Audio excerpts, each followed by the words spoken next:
Truth is always stranger then fiction. বাস্তব কল্পনার থেকে অদ্ভুত, কারণ কল্পনার একটা সীমারেখা থাকে, কিন্তু বাস্তবের কোনো সীমানা নেই। মাঝে মাঝে বাস্তবে এমন এমন সব ঘটনা ঘটে যায় যেগুলো হয়তো আমরা কল্পনাও করতে পারি না। আর ঠিক এই রকমই একটা অকল্পনীয় ঘটনা ঘটেছিল আজ থেকে মাত্র 5 বছর আগে কেরালার কোল্লাম জেলার একটা ছোট্ট গ্রামে।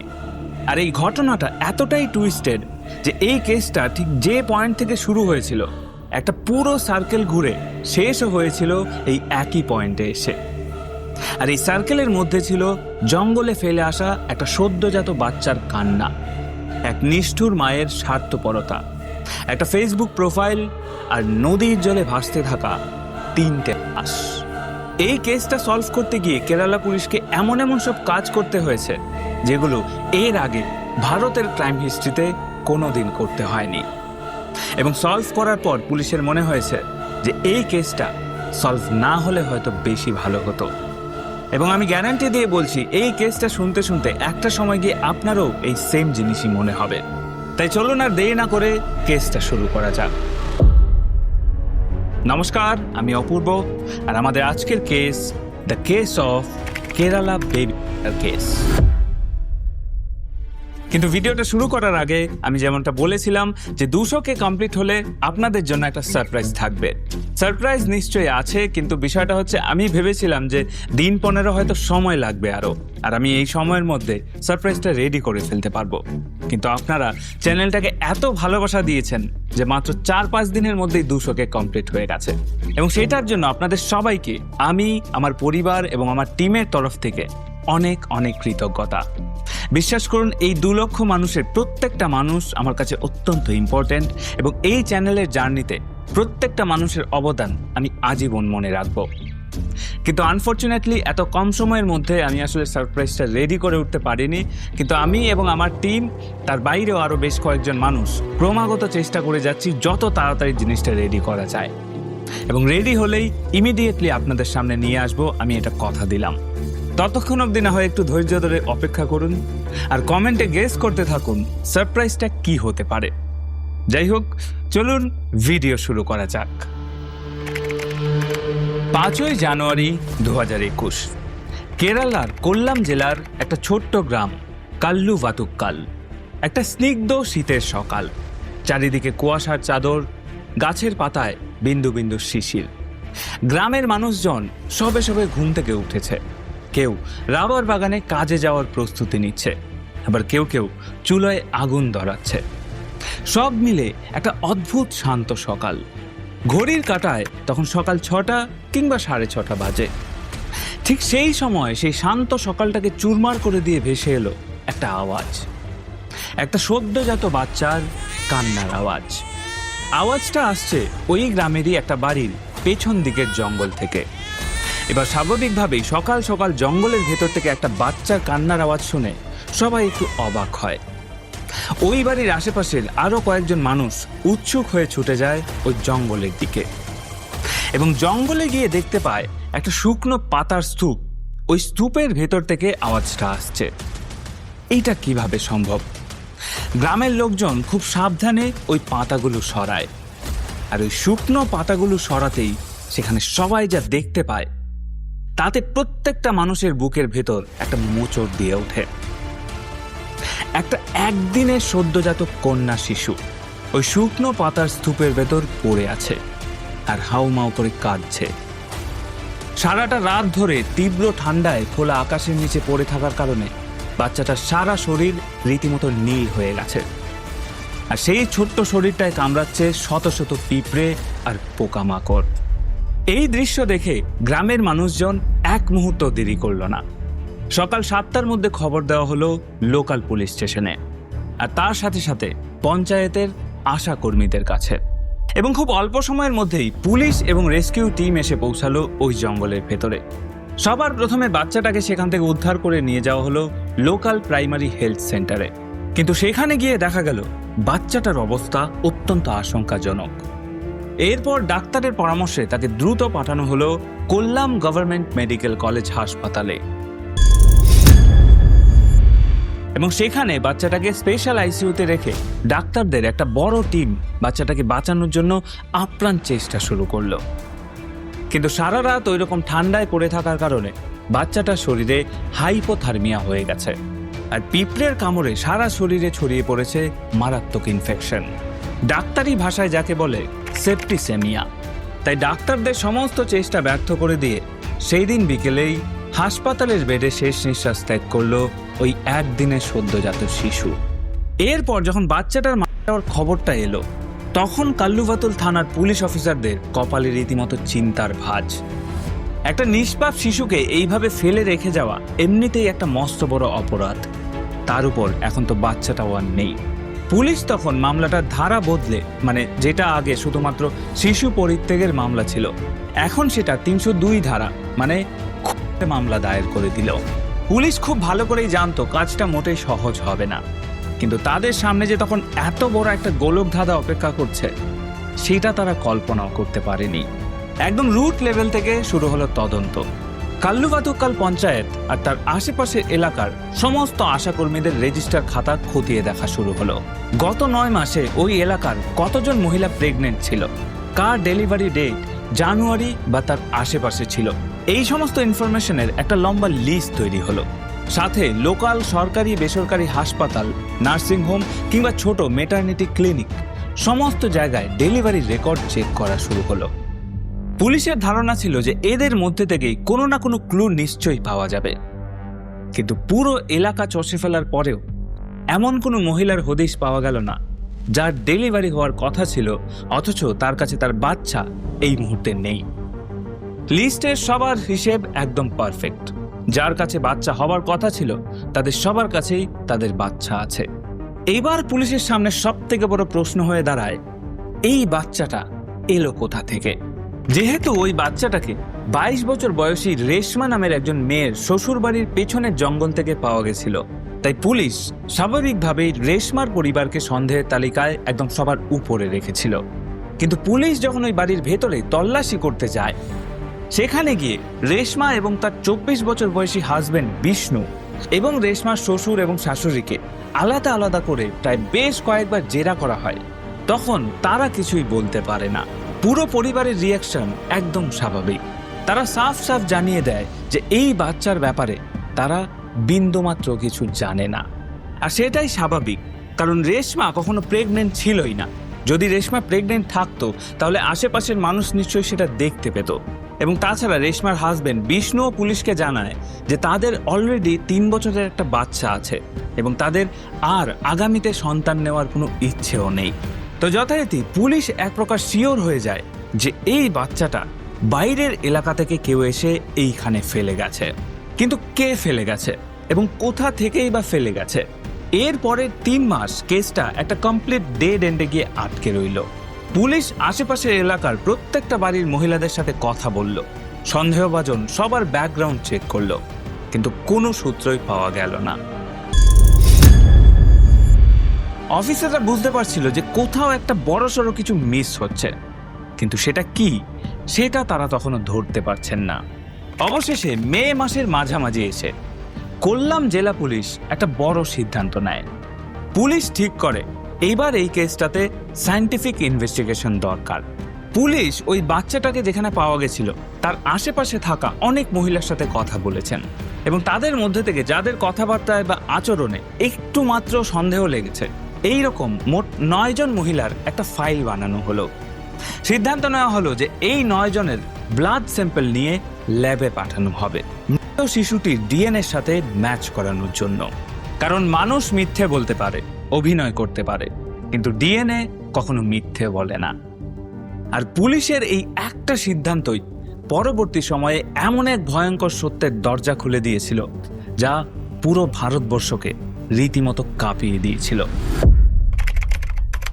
2021 সালের মে মাসের শেষ সপ্তাহে কাল্লুভাতুক্কাল থানার পুলিশ লোকাল আদালত থেকে স্পেশাল পারমিশন নিয়ে রেশমা সহ ওই 9 জন সন্দেহভাজন মহিলার ব্লাড স্যাম্পল সংগ্রহ করলো। এরপর সেই স্যাম্পলগুলোকে সিল করে পাঠানো হলো ত্রিভেন্দ্রমের ফরেন্সিক ল্যাবে। উদ্দেশ্য একটাই, মৃত নবজাতকের শরীর থেকে পাওয়া ডিএনএর সাথে এই 9 জনের মধ্যে কারোর ডিএনএ ম্যাচ করছে কিনা সেটা দেখা। এরপর শুরু হলো অপেক্ষা। অবশেষে 17 জুন সকাল প্রায় 11টার দিকে ত্রিভেন্দ্রমের ফরেন্সিক ল্যাব থেকে সেই বহু প্রতীক্ষিত রিপোর্টটা এসে পৌঁছালো কোল্লাম জেলা পুলিশের সিনিয়র অফিসারদের টেবিলে। খামটা খুলে রিপোর্টটা পড়তেই পুলিশ অফিসারদের চোখ কপালে উঠে গেল। ফরেন্সিক রিপোর্টে স্পষ্টভাবে লেখা ছিল যে মৃত শিশুটির জেনেটিক ম্যাটেরিয়াল ওই 9 জনের মধ্যে একজনের ডিএনএর সাথে 100% মিলে গেছে। আর সেই মহিলা আর কেউ নয়, স্বয়ং রেশমা। যে মেয়েটা গত 5 মাস ধরে পুলিশের সামনে দাঁড়িয়ে অনায়াসে অভিনয় করে যাচ্ছিল, সেই রেশমাই ছিল এই হতভাগ্য নবজাতকের জন্মদাত্রী মা। রিপোর্টটা পাওয়ার পর পুলিশ আর এক মুহূর্তও সময় নষ্ট করল না। ওই দিনই কোল্লাম জেলা পুলিশের একটা স্পেশাল টিম সোজা গিয়ে হাজির হলো রেশমাদের বাড়িতে। পুলিশ আচমকা ঘরে ঢুকে রেশমাকে সরাসরি ল্যাবের ডিএনএ রিপোর্টের কথা জানায়। প্রথমে রেশমা পুরো বিষয়টা অস্বীকার করে, কিন্তু পুলিশ যখন তাকে বুঝিয়ে দিল যে এই রিপোর্টের উপর আর কোনো কথা হয় না, তখন রেশমার মুখের সমস্ত রং উড়ে গেল। রেশমা খুব ভালো মতোই বুঝে গেল যে এইবার তার বাঁচার আর কোনো রাস্তা নেই।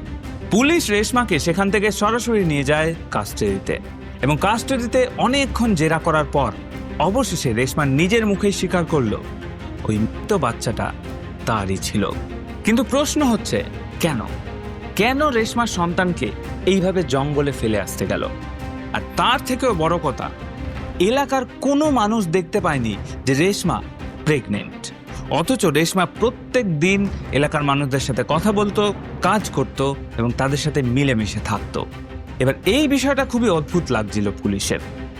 যাই হোক, তো এই স্বীকারোক্তির পর পুলিশ বাকি আইনি প্রক্রিয়া শেষ করে 22 জুন রেশমাকে অফিসিয়ালি গ্রেফতার করলো এবং আদালতও তাকে 14 দিনের জন্য জুডিশিয়াল কাস্টাডির নির্দেশ দিল। অন্যদিকে রেশমার গ্রেফতারের খবর পেয়ে পুরো এলাকা রীতিমতো তোলপাড় হয়ে গেছিল। কিন্তু সব থেকে বড় ধাক্কাটা খেয়েছিল রেশমার স্বামী বিষ্ণু আর রেশমার শ্বশুর শাশুড়ি। বিষ্ণু পেশায় রাবার বাগানের একজন দিনমজুর। রেশমার গ্রেফতারের পর সে মানসিকভাবে একদম ভেঙে পড়ল।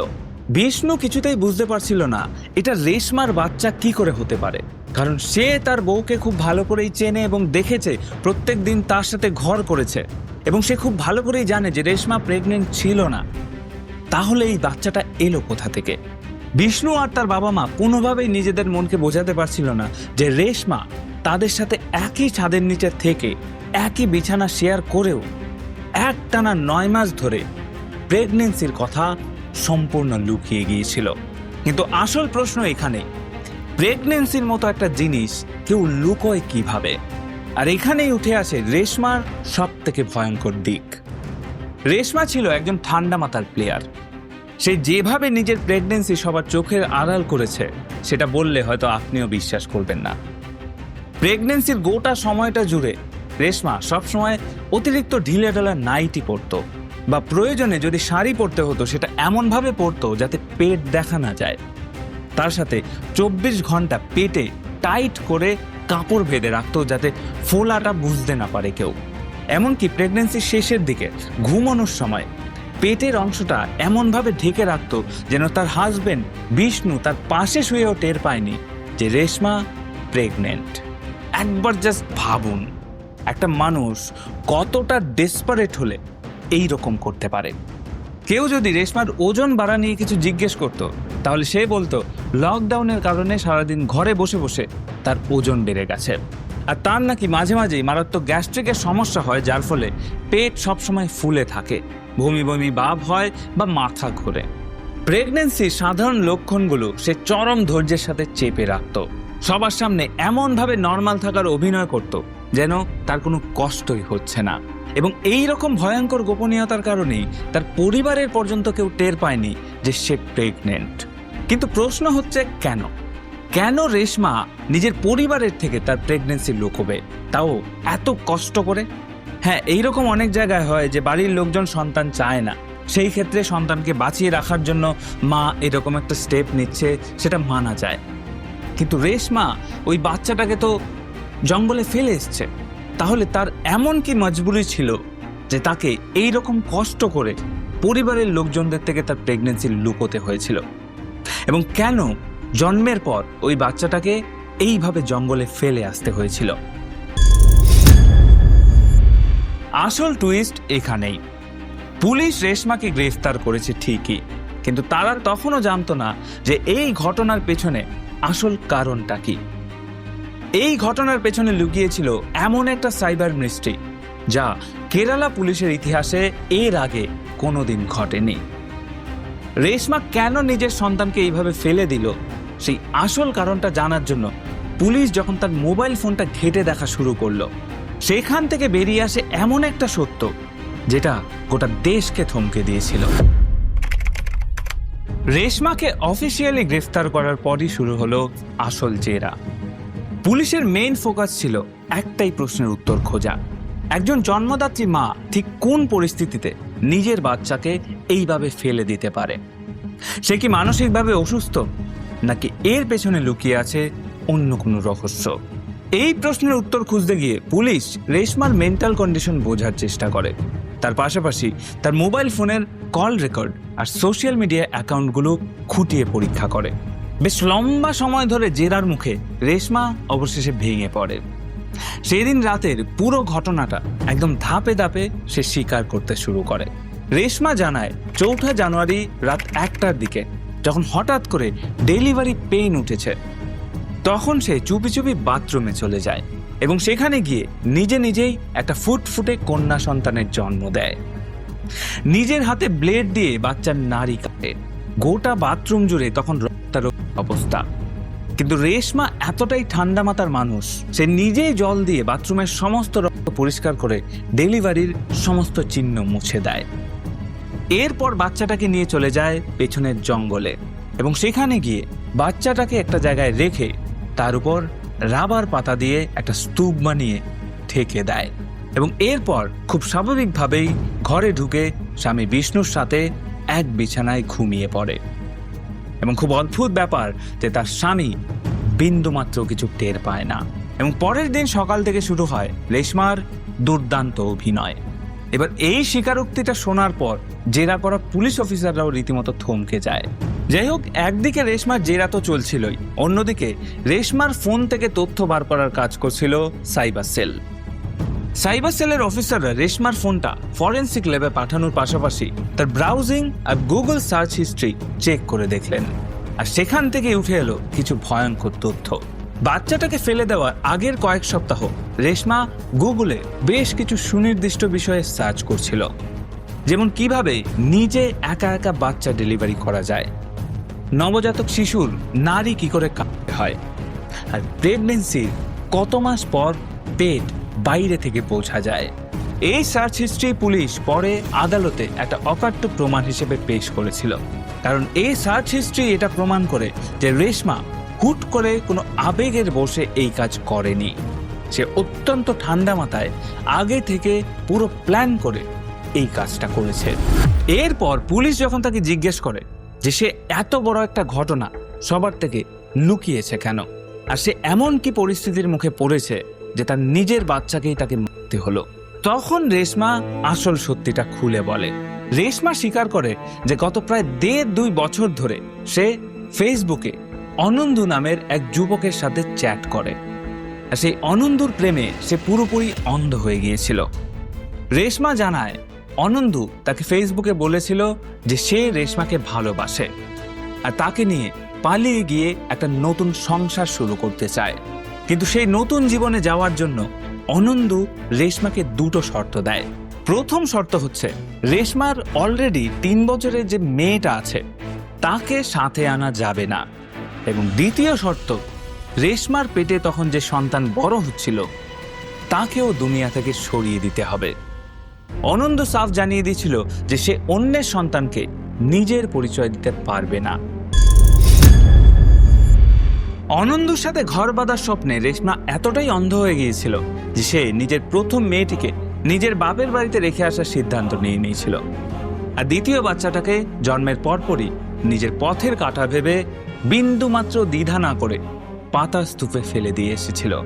ফরেন্সিক মনস্তত্ত্ববিদরা রেশমার এই আচরণকে একটা ফ্যান্টাসি ওয়ার্ল্ডে বিশ্বাস করার প্রবণতা বলে চিহ্নিত করেছে, যেখানে রেশমার কাছে তার বাস্তব জীবন, তার স্বামী, তার সন্তান, এই সমস্ত কিছুর থেকে অনন্দুর ওই কাল্পনিক জগৎটাই বেশি সত্যি হয়ে উঠেছিল। এরপর পুলিশ রেশমার ফোনটাকে অফিসিয়ালি সিল করে তার ফেসবুক মেসেঞ্জার আর চ্যাট হিস্ট্রি রিকভার করে দেখল। দেখা গেল রেশমা সত্যি সত্যি অনন্ত নামের একটা প্রোফাইলের সাথে দিনের পর দিন গভীরভাবে প্রেম আর আবেগের চ্যাট করে গেছে। এমনকি অনন্তর সাথে দেখা করতে রেশমা একবার নিজের 3 বছরের বাচ্চাকে ঘরে একা ফেলে বাড়ি থেকে পালিয়ে ভারাকাল সমুদ্র সৈকতেও চলে গিয়েছিল। যদিও অনন্ত সেদিন দেখা করতে আসেনি, দুর্ঘটনার বাহানা দিয়ে রেশমাকে এড়িয়ে গেছিল।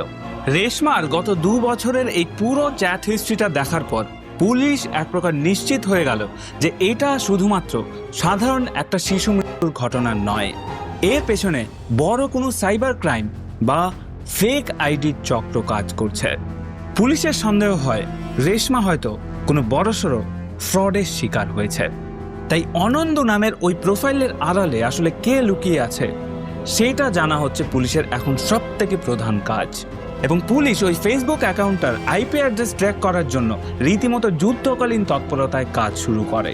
কিন্তু তারা তখনও জানতো না যে এই আইপি অ্যাড্রেস ট্র্যাকিং তাদেরকে এমন একটা জায়গায় নিয়ে যাবে যেটা তারা স্বপ্নেও ভাবতে পারেনি। অথচ সেই জায়গাটা সব সময় তাদের চোখের সামনেই ছিল। তদন্তে দেখা যায় যে আইপি অ্যাড্রেস আর ইন্টারনেট কানেকশন ব্যবহার করে অনন্তর প্রোফাইল থেকে রেশমার সাথে চ্যাট করা হতো, সেটা রেশমার বাড়ির একদম কাছাকাছি লোকেশনে একটা মোবাইল থেকে অপারেট করা হতো। এবং এই জিনিসটা জানার পর আরেকটু গভীরে যেতেই আসল সত্যিটা বেরিয়ে এলো। জানা যায় ওই ফেসবুক অ্যাকাউন্টের সাথে যে সিম কার্ডটা লিঙ্ক করা ছিল সেটা রেজিস্টার ছিল রেশমার নিজের ননদ আরজের নামে। এই ক্লুটা পাওয়ার সাথে সাথেই পুলিশ রেশমার 23 বছর বয়সী ননদ আরজার বাড়িতে পৌঁছে যায়, কিন্তু বাড়ি গিয়ে দেখে সেখানে আরজা নেই। তারপর পুলিশ স্টেশন থেকে থানায় হাজিরা দেওয়ার জন্য একটা নোটিশ পাঠানো হয়, কিন্তু নোটিশটা পাঠানো হয় 2 জনকে। এক 23 বছর বয়সী রেশমার ননদ আরজা, আর দ্বিতীয়ত আরজার দেওরের স্ত্রী 22 বছর বয়সী গ্রীষ্মা। এবার এইখানে একটা জিনিস বলে রাখি, এই রেশমা, গ্রীষ্মা এবং আরজা ওরা 3 জনেই কিন্তু খুব ভালো বন্ধু ছিল। এই কথাটা কেন জানিয়ে রাখলাম সেটা একটু পরেই বুঝতে পারবেন। যাই হোক, পুলিশের নোটিশে লেখা ছিল 26শে জুন শনিবার সকালের মধ্যে থানায় গিয়ে নিজেদের বয়ান রেকর্ড করাতে হবে। কিন্তু 26শে জুন সকালে আরজা কিংবা গ্রীষ্মা কেউই থানায় যায়নি। তারপর দুপুরবেলা যখন পুলিশ তাদের বাড়িতে যায় তাদের দুজনের স্টেটমেন্ট নিতে, তখন বাড়ি থেকে জানতে পারে তারা দুজনেই থানার উদ্দেশ্যে বেরিয়েছিল এবং তারপর আর বাড়ি ফেরেনি। পরিবারের লোকজন অনেক চেষ্টা করেও তাদেরকে ফোনে পাচ্ছে না। এবার পুলিশ এই কথাটা শুনে খুব ভালো মতোই বুঝতে পারে যে এই দুজন পালানোর মতলব করেছে, কিন্তু পালিয়ে যাবে কোথায়? এই খবরটা পাওয়ার পরেই কাল্লু ভাতুক্কাল থানার পুলিশ সাথে সাথে খুঁজতে শুরু করলো আরজা আর গ্রীষ্মাকে। বিভিন্ন জায়গায় খোঁজাখুঁজি করার পর, অনেক লোককে জিজ্ঞাসাবাদের পর একটা সিসিটিভি ফুটেজে দেখা যায় এই দুজন একটা ব্রিজের উপর দিয়ে হেঁটে যাচ্ছে এবং খুব অদ্ভুতভাবে ব্রিজের ওই পারের একটা সিসিটিভি ফুটেজে ওই দুজনকে ব্রিজের ওই পারে যেতে দেখা যায়নি। এইবার পুলিশের সন্দেহ হয় যে তারা ব্রিজের মাঝখান থেকেই কোথাও গায়েব হয়ে গেছে। এবার ব্রিজের মাঝখান থেকে গায়েব হওয়া মানেই জলে ডুব দেওয়া। এইবার পুলিশ এবং স্থানীয় ডুবুরির দল ইতিকখারা নদী আর তার আশেপাশে জোর কদমে সার্চ অপারেশন শুরু করলো। কিন্তু এই সার্চ অপারেশনের ফলাফল ছিল অত্যন্ত মর্মান্তিক। পরের দিন মানে 27শে জুন বিকেলের দিকে ইতিকখারা নদী থেকে প্রথমে ভেসে আসে আরজার মৃতদেহ, আর তার ঠিক পরের দিন 28শে জুন সোমবার সকালে পাওয়া যায় গ্রীষ্মার মৃতদেহ। পোস্টমর্টমে ডাক্তাররা নিশ্চিত করে যে তারা দুজনেই 26শে জুন দুপুরের দিকে নিজেরাই নদীতে ঝাঁপ দিয়েছে। এবার প্রশ্ন হচ্ছে, শুধুমাত্র একটা পুলিশের নোটিশের ভয়ে কেউ এইভাবে সুসাইড করে নিতে পারে? এই বিষয়টা খটকা লাগে পুলিশের। পুলিশ আবার তল্লাশি করতে যায় আরজার বাড়িতে এবং আরজার বাড়ি থেকে উদ্ধার করে একটা সুসাইড নোট। সেই নোটে আরজার নিজের হাতে লেখা খুব সংক্ষেপে কয়েকটা কথা। সে লিখেছিল, আমাদের এই মৃত্যুর জন্য অন্য কেউ দায়ী নয়, আমরা একটা খুব বড় ভুল করে ফেলেছি। আর সেই অপরাধ বোধ থেকেই আমরা নিজেদেরকে শেষ করে দেওয়ার সিদ্ধান্ত নিচ্ছি। এবার পুলিশ এই চিঠিটা পড়ে খুব ভালো মতোই বুঝতে পারে যে তারা কোনো অনুশোচনা থেকে এই কাজ করেছিল। কিন্তু প্রশ্ন হচ্ছে, কিসের অনুশোচনা? আর যে ভুলের কথা ওই নোটে লেখা আছে, কি সেই ভুল? এই প্রশ্নের উত্তর খুঁজতে গিয়ে পুলিশ গ্রিজমার একজন ক্লোজ বন্ধুর সন্ধান পায়। 26শে জুন সকালে তার মাত্র 8 ঘন্টা আগে গ্রিজমা ওই বন্ধুকে ফোন করে কান্নায় ভেঙে পড়েছিল। পরবর্তীতে সেই বন্ধুর বয়ান আর আরজার ঘর থেকে পাওয়া একটা ব্যক্তিগত ডায়েরি থেকেই অবশেষে এই কেসের সব থেকে নির্মম আর আসল সত্যিটা পুলিশের সামনে উঠে আসে। পুলিশি তদন্তে আর সাইবার সেলের রিপোর্টে এটা 100% প্রমাণিত হয় যে রেশমা যার প্রেমে পাগল ছিল, সেই অনন্ত নামের কোনো বাস্তব মানুষের অস্তিত্ব এই পৃথিবীতে কোনোদিন ছিলই না। এই পুরো বিষয়টাই ছিল আরজা আর গ্রিজমার নিজেদের সাজানো একটা মারাত্মক প্র্যাঙ্ক। আগে হ্যাঁ, আরজা আর গ্রিজমা মিলেই রেশমার সাথে প্র্যাঙ্ক করার জন্য ওই অনন্ত নামের ফেক আইডিটা বানিয়েছিল ফেসবুকে। কিন্তু তারাও হয়তো তখন কল্পনা করতে পারেনি যে এই একটা প্র্যাঙ্ক এইরকম ভয়ঙ্কর রূপ নিতে পারে। আসলে রেশমা সারাদিন মোবাইল নিয়ে মগ্ন থাকতো। ফেসবুক আর মেসেঞ্জারে অচেনা মানুষদের সাথে চ্যাট করতে করতে নিজের 3 বছরের ছোট্ট মেয়ের প্রতি খেয়ালও রাখতো না, ঘরের কোনো কাজকর্মও করতো না। এই নিয়ে রেশমার স্বামী বিষ্ণু, মানে যে আরজার নিজের ভাই, সে প্রায়ই দিদের কাছে এসে আক্ষেপ করত, মন খারাপ করত। আর ভাইয়ের এই কষ্ট দেখে আরজা তার যা গ্রীষ্মার সাথে মিলে একটা প্ল্যান করলো। রেশমাকে একটা উচিত শিক্ষা দিতে হবে, আর সে আসলেই কোনো ছেলের চক্করে পড়ে কিনা সেটাও পরীক্ষা করে দেখতে হবে। এই উদ্দেশ্য নিয়ে 2020 সালের মাঝামাঝি সময়ে আরজা নিজের নামে একটা নতুন সিম কার্ড নেয়। গ্রীষ্মার মোবাইলে অনন্ত নামের একটা হ্যান্ডসাম ছেলের ছবি দিয়ে ফেক ফেসবুক অ্যাকাউন্ট তৈরি করে। এরপর রেশমাকে ফ্রেন্ড রিকোয়েস্ট পাঠানো হয়, কিন্তু রেশমার চ্যাটিং এর স্টাইল দেখে তারা নিজেরাই অবাক হয়ে যায়। তারা অনন্ত সেজে রেশমাকে যেভাবে নাচাতো, রেশমা সেভাবেই নাচতো। রেশমা তার আসল পরিচয় কিংবা তার স্বামী বিষ্ণুকে তার কতটা অসহ্য লাগে, ঘরের সমস্ত অশান্তি সবকিছু ওই কাল্পনিক অনন্তর কাছে উগরে দিতে শুরু করে। আর ওদিকে আরজা আর গ্রীষ্মা নিজেদের ফোনে রেশমার এই পাগলামি দেখে হাসাহাসি করত, ভাবতো সঠিক সময়ে চ্যাটের স্ক্রিনশট দেখিয়ে রেশমাকে চরম শিক্ষা দেওয়া হবে। কিন্তু 2021 সালের জানুয়ারির দিকে এসে এই সাধারণ খেলাটা তাদের নিয়ন্ত্রণের বাইরে চলে যায়। রেশমা অনন্তকে নিজের প্রেগন্যান্সির খবর জানাতেই আরজা আর গ্রীষ্মা মারাত্মক ভয় পেয়ে গেল। তারা রেশমাকে দূরে ঠেলার জন্য অনন্তর আইডি থেকে মেসেজ করলো যে আমি অন্যের বাচ্চা নিজের করে নিতে পারবো না, যদি আমার সাথে থাকতে চাও তবে ওই বাচ্চাকে দুনিয়া থেকে সরিয়ে দিতে হবে। এবার তারা তখন ভেবেছিল এই কঠিন শর্ত পেয়ে হয়তো রেশমা ভয়ে চ্যাট করা বন্ধ করে দেবে, কিন্তু তারা তখন স্বপ্নেও ভাবতে পারেনি যে রেশমা ভেতর ভেতর ততদিনে একটা দানবে পরিণত হয়েছে। সে সত্যি সত্যি নিজের সদ্যজাত সন্তানকে মেরে ফেলবে। এরপর 5ই জানুয়ারি যখন রেশমার বাড়ির পেছনের জঙ্গল থেকে বাচ্চাটা উদ্ধার হয়, তখন আরজা আর গ্রীষ্মার পায়ের নিচের মাটি সরে যায়। জানুয়ারি মাস থেকে জুন মাস পর্যন্ত দীর্ঘ 5 মাস ধরে তারা প্রতিদিন নিজেদের চোখের সামনে দেখছিল নিরপরাধ ভাই বিষ্ণু আর তার পরিবার পুলিশি জেরার মুখে পড়ছে। প্রত্যেকটা মুহূর্তে তারা জানতো ওই জঙ্গল থেকে উদ্ধার হওয়া ওই মৃত শিশুটির খুনের পেছনে তারাও দায়ী। কিন্তু লোক লজ্জা আর রেশমার সংসার ভেঙে যাওয়ার ভয়ে তারা কাউকে সত্যিটা মুখ ফুটে বলতে পারেনি। অবশেষে 17ই জুন যখন ডিএনএ রিপোর্টে রেশমা ধরা পড়ল আর 25শে জুন পুলিশের নোটিশ সরাসরি তাদের হাতে পৌঁছালো, তখন তারা বুঝে গেল যে এবার তারা ফেঁসে গেছে। আর সেই অপরাধ বোধ আর লোক লজ্জার ভয় বহন করতে না পেরে দুটো তরতাজা প্রাণ ঝরে গেল ইথিকারা নদীর বুকে। এরপর 5ই জুলাই 2021 দুপুর আনুমানিক 2টো থেকে 3টের মধ্যে কোল্লাম জেলা পুলিশের তদন্তকারী অফিসাররা গিয়ে পৌঁছালেন ত্রিভেন্দ্রামের আত্মাকুলাঙ্গার নারী কারাগারে। সেখানে তখন জুডিশিয়াল কাস্টাডিতে বন্দী রেশমা। তাকে জেলের ভেতরে একটা বিশেষ ইন্টারোগেশন রুমে ডেকে আনা হয়। রেশমা হয়তো জেলের ভেতরে বসে বসে তখনও তার প্রেমিক অনন্তর কথাই ভাবছে, কিন্তু অফিসাররা রেশমার সামনে একে একে আরজার ডায়েরি গ্রীষ্মার বন্ধুর দেওয়া জবানবন্দি আর সাইবার সেলের আইপি অ্যাড্রেস ট্র্যাকিং এর সমস্ত কাগজ আর রিপোর্ট রেশমার সামনে মেলে ধরলেন। এরপর একজন অফিসার রেশমার চোখের দিকে তাকিয়ে সরাসরি বললেন, রেশমা, তুমি যার জন্য নিজের একদিনের সদ্যজাত সন্তানকে শুকনো পাতা স্তূপে ফেলে এসেছিলে, সেই অনন্দু নামের কেউ কোনোদিন ছিলই না। ওটা আসলে তোমার নিজের ননদ আরজা আর তার যা গ্রিজমার বানানো একটা ফেক অ্যাকাউন্ট। তোমার মোবাইলের প্রতি নেশা কমানোর জন্যই তারা স্রেফ একটা প্র্যাঙ্ক করেছিল তোমার সাথে। আর পুলিশ যখন তাদেরকে জিজ্ঞাসাবাদের জন্য ডাকে, তখন তারা সামাজিক লজ্জা আর অপরাধবোধ সহ্য করতে না পেরে তারা দুজনেই নদীতে ঝাঁপ দিয়ে আত্মহত্যা করেছে। এখন তারা দুজনেই মৃত। এই কথাগুলো শোনা মাত্রই রেশমা যেন এক নিমেষে পাথর হয়ে গেল।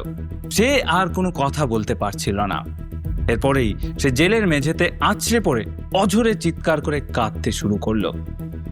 বারবার পাগলের মতো বলতে লাগলো, আমি তো প্রতিদিন নিজের চোখে আরজা আর গ্রীষ্মাকে দেখেছি। তারা যে আমার সাথে পেছনে এই রকম খেলা খেলছিল, আমি এটা স্বপ্নেও ভাবিনি। নিজের সন্তানকে হারানো, ভালোবাসার মানুষের কোনো অস্তিত্বই না থাকা, আর নিজের পরিবারের 2 জন মানুষের এইরকম আত্মহত্যা, এই 3টে ধাক্কা একসাথে সহ্য করতে না পেরে রেশমা জেলের ভেতরেই মানসিকভাবে পুরোপুরি ভেঙে পড়ল। তার মেন্টাল কন্ডিশন এতটাই খারাপ হয়ে যায় যে কয়েকদিন জেলের ডাক্তারদের কড়া নজরদারিতে রাখতে হয়েছিল। এরপর পুলিশ দ্রুত তদন্তের বাকি কাজ শেষ করে এবং 2021 সালের সেপ্টেম্বরের মাঝামাঝিতে কোল্লাম জেলা পুলিশ আদালতে ফাইল করে একটা বিরাট বড় চার্জশিট। রেশমার বিরুদ্ধে ভারতীয় দণ্ডবিধি 302 ধারায় খুন আর 317 ধারায় শিশু পরিত্যাগের মামলা সাজায়। ল্যাবের পজিটিভ ডিএনএ রিপোর্ট আর ফেসবুক চ্যাটের যাবতীয় ডিজিটাল ডেটা প্রমাণ হিসেবে জমা দেওয়া হয়। অন্যদিকে আরজা আর গ্রিজমার আত্মহত্যার কেসটা অপমৃত্যু হিসেবে চিহ্নিত করে ফাইলটা বন্ধ করে দেওয়া হয়, কারণ এখানে মূল চরিত্ররা আর বেঁচে নেই। এর কিছুদিন পর 21শে অক্টোবর 2021 কেরালার হাইকোর্ট রেশমাকে শর্ত সাপেক্ষ জামিন মঞ্জুর করে এবং জামিন পেয়ে রেশমা জেল থেকে বেরোয়। কিন্তু বাইরের সমাজ তার জন্য আরো কঠিন হয়ে দাঁড়ায়। রেশমা বাপের বাড়িতে ফিরে গেলেও তার স্বামী বিষ্ণু আর শ্বশুরবাড়ির লোকজন তাকে আর কোনোদিন গ্রহণ করেনি। বিষ্ণু মিডিয়ার সামনে স্পষ্ট জানিয়ে দেয়, যে নারী নিজের সন্তানকে ওইভাবে মারতে পারে আর যার কারণে তার নিজের বোন আরজাকে প্রাণ হারাতে হয়েছে, তার সাথে সে সংসার করতে পারবে না। তাই বিষ্ণু আইনিভাবে রেশমার থেকে আলাদা হয়ে যায়। তাদের 3 বছরের মেয়েটিকে বিষ্ণু তার নিজের কাছেই রেখেছে। আজকের দিনে মানে 2026 সালেও কোল্লাম ডিস্ট্রিক্ট অ্যান্ড সেশন কোর্টে রেশমার এই মামলা এখনো চলছে। রেশমা বর্তমানে জামিনে মুক্তই আছে এবং প্রত্যেকটা শুনানিতে তাকে হাজিরা দিতে হচ্ছে। সরকারি প্রসিকিউশন রেশমার নিজস্ব স্বীকারোক্তি আর ফরেন্সিকের 100% পজিটিভ রিপোর্টকে প্রধান অস্ত্র হিসেবে ধরে আদালতে লড়ছে। অপরাধের নির্মমতা দেখে রেশমার যাবজ্জীবন কারাদণ্ড হওয়ার জোরালো সম্ভাবনা আছে। রেশমা এখন তার বাপের বাড়িতে একদম নিভৃতে, লোকচক্ষুর আড়ালে একাকী জীবন কাটাচ্ছে। একবার ভাবুন, একটা ফেক ফেসবুক প্রোফাইল, একটা দায়িত্ব জ্ঞানহীন প্র্যাঙ্ক আর একটা মেয়ের অন্ধ ভালোবাসা, এই 3টে জিনিস মিলে কি হলো শেষ পর্যন্ত? একটা নিষ্পাপ নবজাতক পৃথিবী থেকে চলে গেল, 2টো তরুণ প্রাণ নদীর বুকে হারিয়ে গেল, আর একটা সুখের পরিবার চিরতরে ধ্বংস হয়ে গেল। ভাবুন, আরজা আর গ্রীষ্মা যখন ওই ফেক অ্যাকাউন্ট খুলেছিল তখন তাদের মাথায় ছিল শুধু ভাইয়ের কষ্ট কমানো। উদ্দেশ্যটা হয়তো খারাপ ছিল না, কিন্তু একটা সিদ্ধান্তের পরিণতি কতটা ভয়ঙ্কর হতে পারে সেটা তারা বুঝতে পারেনি। আর যখন বুঝতে পেরেছে তখন তারাও চলে গেছে না ফেরার দেশে। আর রেশমার কথাটাও একবার ভাবুন, একটা কাল্পনিক মানুষের প্রেমে পড়ে সে নিজের সাজানো গোছানো সংসারটাই ভুলে গেছে, এমনকি নিজেকেও ভুলে গেছে। ফোনের স্ক্রিনের ওপাশে একটা ফেক প্রোফাইল তার কাছে বাস্তব জীবনের চেয়েও অনেক বেশি সত্যি হয়ে উঠেছে। বর্তমান সময়ে দাঁড়িয়ে সোশ্যাল মিডিয়া আমাদের জীবনের একটা বড় অংশ হয়ে গেছে, কিন্তু তার মানে এই নয় সোশ্যাল মিডিয়া জীবনের থেকেই বড় হয়ে গেছে।